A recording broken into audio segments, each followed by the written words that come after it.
Hi everyone, again it's me, your math teacher Jello. For today's video, I will show you how to solve rational inequality.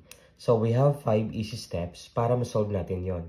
Okay, step number 1, rewrite the inequality as a single rational expression on one side of the inequality symbol and 0 on the other side.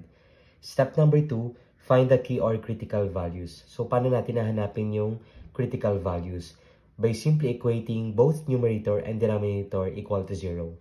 And step number 3, locate the critical or x values using the number line. So, yung makukuha nating critical values, ilalocate natin sa number line. And step number 4, make a sign analysis chart or table. Step number 5, ito na yung magsasummarize tayo ng intervals containing the solutions. Yung makukuha natin, or magbe-base dun tayo sa chart natin. Okay? So, but before that, before we give an example, kailangan malaman natin yung interval and set notation. Okay? So, an inequality may have infinitely many solutions. The set of all solutions can be expressed using set notation or interval notation. These notations are presented in the table. So, ito yan guys. So, if we wish to express our answer in interval form, so ganito dapat siya.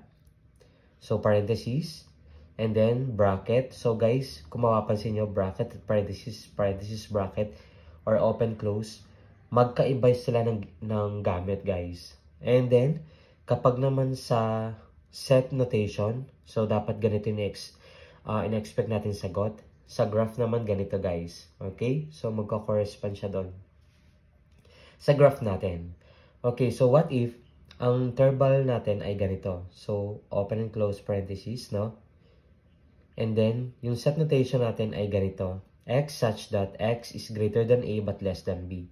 So, ang basa natin dito, guys, ay greater than. Kasi, ito ay, we have two quantities to be compared. Okay, so, X is greater than A but less than B. Nakuha? And then, for graph, dapat, open parehas yan. Hindi siya isi-shade. Kasi not part of the solution set. And then, kung part ng solution set yon, meaning, mag-shade tayo. And then, yung inequality or sense of inequality natin, mababago yan, guys. Okay? So, magkakaroon tayo dyan ng greater than or equal to, and then less than or equal to. So, sa interval naman natin, guys, mababago yung from parentheses, okay? So, magiging bracket siya. Okay? Basta part ng solution set, dapat i-shade natin yon. And then, kapag interval naman, yung isa bracket, isa open, kung hindi siya kasali. At kung kasali naman, bracket ang gagamitin natin. Okay? So, ayan. Meron tayong table dito. Paki-aral nyo na lang. Okay, let's have an example.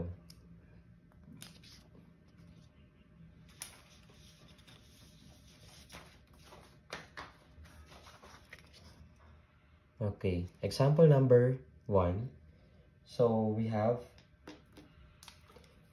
let's say, 2x over x plus 1 is greater than or equal to 1. Ayan. Yan ang given natin, guys. So, we have 5 steps, right? Sige, sulat natin yon. Step number 1. Sabi natin sa step number 1, rewrite the inequality as a single rational expression on one side of the inequality symbol and 0 on the other side. So, i-copy muna natin yung given natin. So, we have 2x over x plus 1 is greater than or equal to 1. So guys, ang goal natin dito, sabi sa step 1, dapat maging 0 to. So we simply move or transpose 1 to the other side of the inequality, no? So this becomes, magiging 2x over x plus 1 minus 1 is greater than or equal to 0. Okay, gagawin nyo lang 0 yon. So yun ang goal natin. Kung ano man yung term or expression na nandito, ilipat lang natin sa kabila. So, ang goal natin sa step 1 you rewrite the inequality as a single rational expression. Dapat single rational expression makukuha nating sagot. Okay. And then, after nito, simplify natin to guys. So, of course, our LCD is x plus 1. So, copy lang natin yun guys, x plus 1. And then, x plus 1 divided by x plus 1 is 1, right? Times 2x, 2x. Nakuha? So, eto kasi yung LCD natin, x plus 1. So, x plus 1 divided by x plus 1 is 1. Times 2x is 2x.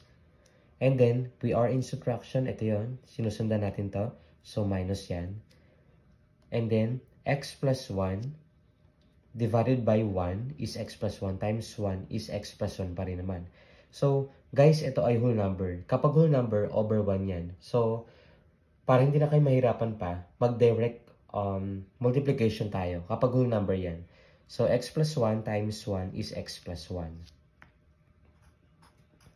Pero guys, dito, since nasa subtraction tayo, it makes sense to put the parentheses. Okay? Huwag kakalimutan yon. Kasi mag-iiba ng sagot natin kapag hindi tayo naglagay ng parentheses.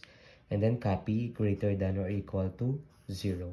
And then, i-simplify natin to guys. So, 2x. So, magiging, ano to? 2x. Negative divided by positive is negative x. Negative divided by negative times positive 1 is negative 1 over x plus 1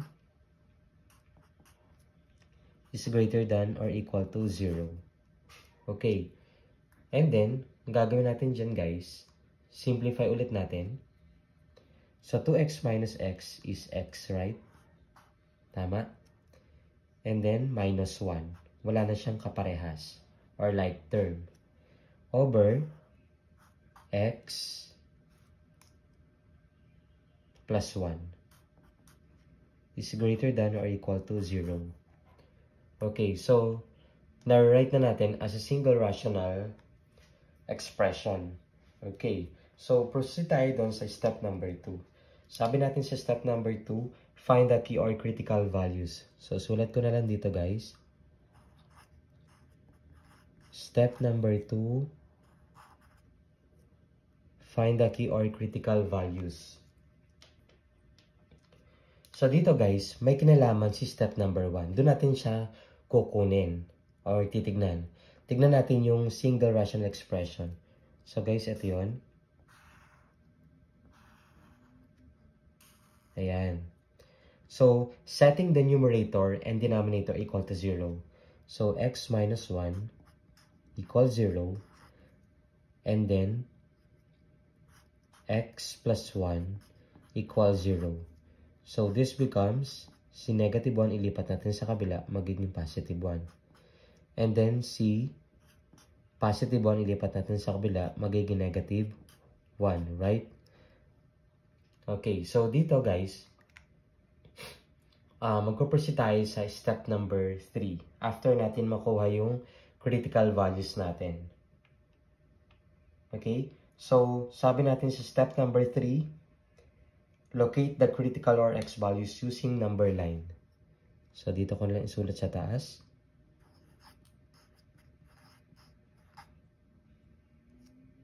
Step number 3. Yan. So, yung makukuha nating sagot dito, guys. Yan. Ilo-locate natin sa number line. So, gawa tayo ng number line. So, ipa-plot natin si 1 tsaka negative 1.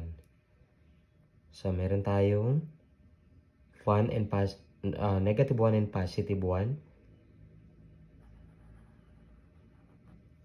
Okay na siguro yan. And then, gawa ka ulit ng isa.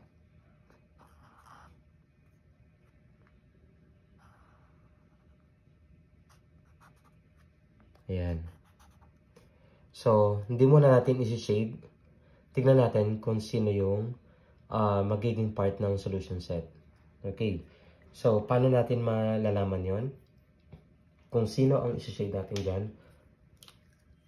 So, ito ay negative 1. Ito ay positive 1. Hindi pwedeng nandito sa negative positive 1, ito yung negative 1. So, dapat, ito kasi yung zero natin, from 0 going to the right, composed of positive numbers. From 0 going to the left, composed of negative numbers. Okay. So guys, dito, by inspection, right? So let's say positive 1. So 2 times 1 equals 2, right? And then 1 plus 1 equals 2. So 2 over 2 is equal to 1. So 1 is greater than or equal to 1. So true statement. So therefore, isi-shade natin to. Okay? Ulit. If x is equal to 1, so 2 times 1 equals 2. Sige, baka malito kayo. Ito yon. So 2 times 1 equals 2, right? And then 1 plus 1 equals 2. Tama? Okay. Is greater than or equal to 1. 2 divided by 2, the answer is 1, right? 1 is greater than or equal to 1. Hindi man siya greater, pero equal sila. So, true statement. So, therefore, part of the solution set yung positive 1 natin dito. Okay? So, what if negative 1 naman? So, dito pa lang, kitang-kita na natin, if we plug in or substitute sa denominator natin, mag-equal to 0. So, magiging undefined. So, therefore, not part of the solution set. So, do not shade. Okay? Open circle lang siya, guys. Gets? Okay. Next ay, proceed tayo dun sa step number 4. Sulat ko rito.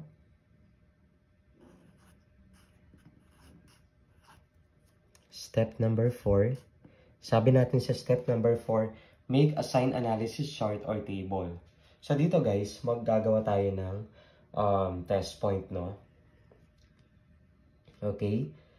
Itetest natin or gagawa tayo ng chart para malaman natin yung mga interval or mga shaded part na magiging solution set.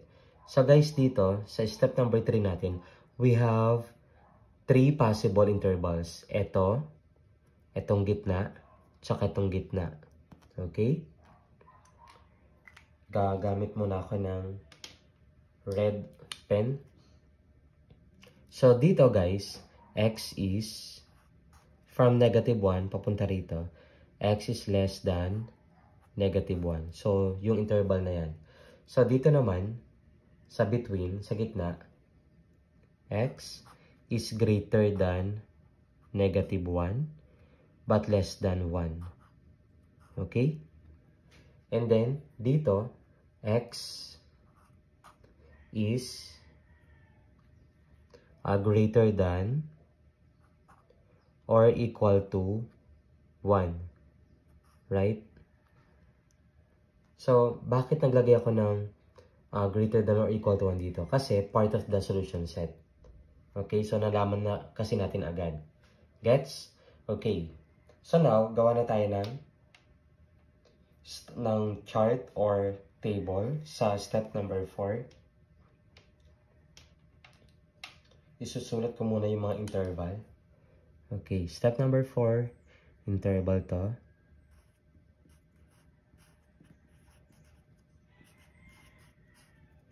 So, we have 3 possible intervals. Ito yun.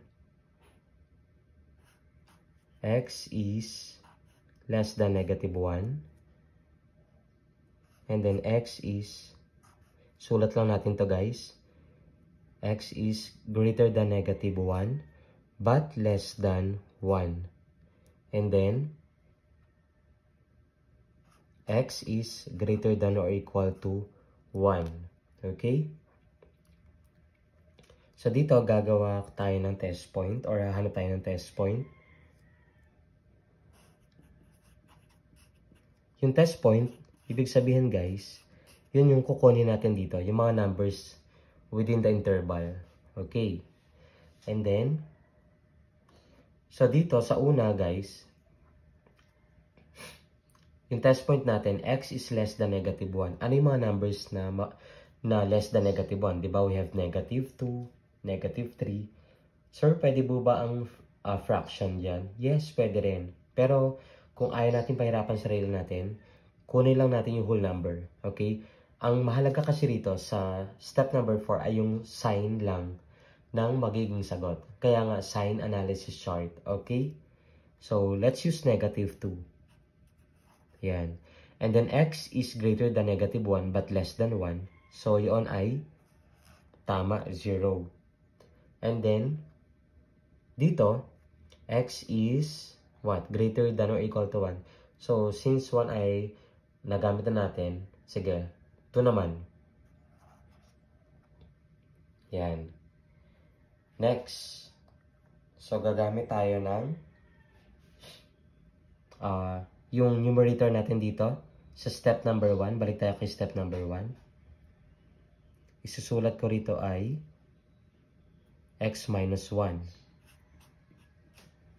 And then, x plus 1. And then, yung kabuuan. X minus 1 all over x plus 1. Okay. So guys, ang mahalaga lang dito ay yung sign na sinasabi ko kanina, no? Okay, let's evaluate. So, negative 2,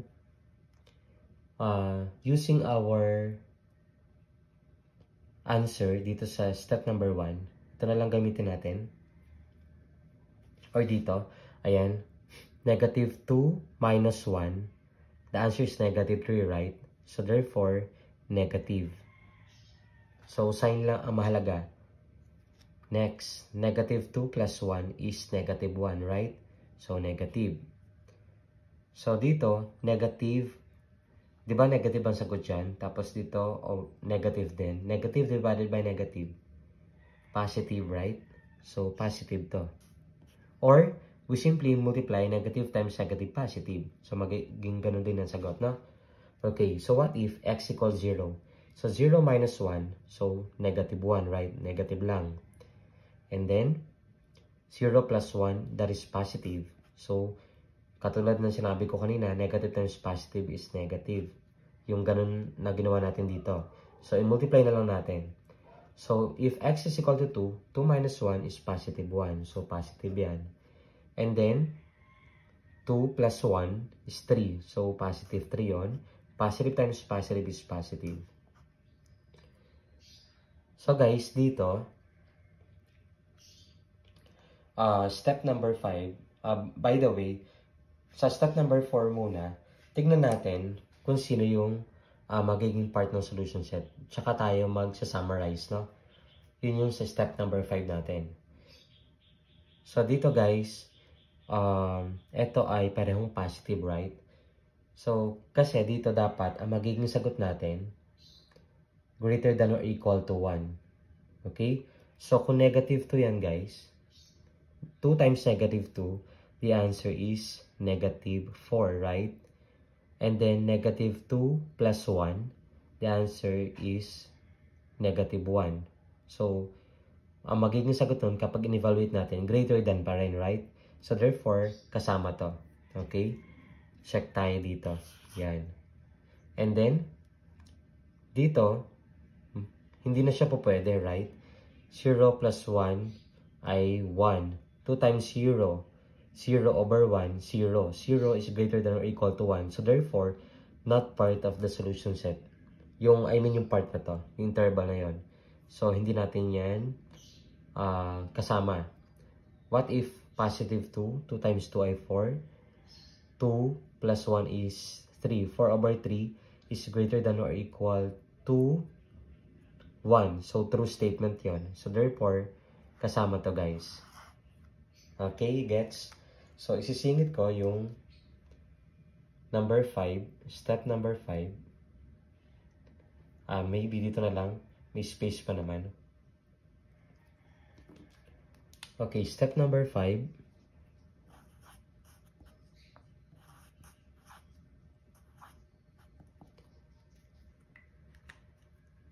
Summarize the intervals containing the solutions. So, dito, since ito ay part of the solution set, so, ang sagot natin, so guys, ang gagamitin ko ay set notation. Okay? Since ito guys ay kasama, so x is an element of all real numbers such that x is less than negative 1 or x is greater than or equal to 1. Okay? So, kung gagamit ka naman ng interval, pwede rin naman. Okay? So, paano pagka-interval, guys? So, ganito. Since ito ay less than yan, no? So, open. So, negative infinity. And then, negative 1.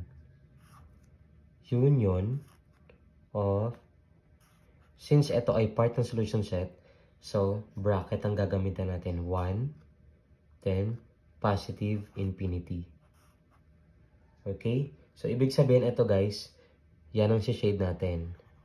Okay. Tsaka ito.